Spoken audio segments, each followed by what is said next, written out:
Alright, so good day everybody. This is Dr. Jana of Graflab Philippines and we have... Nurse Jerwin from Graflab Philippines. Alright, so today we're going to have our hair transplant together with our patient, Sir Arnel Intento. Alright, and today we're going to try to bring back his confidence for him.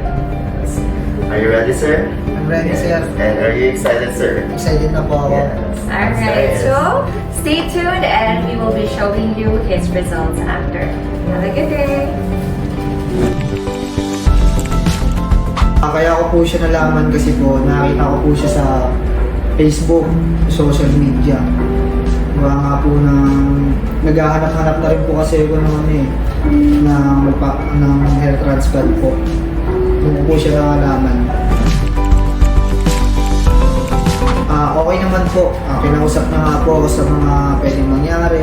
Pinaliwanag niya po sa akin kung ano yung sa buhok ko nga po.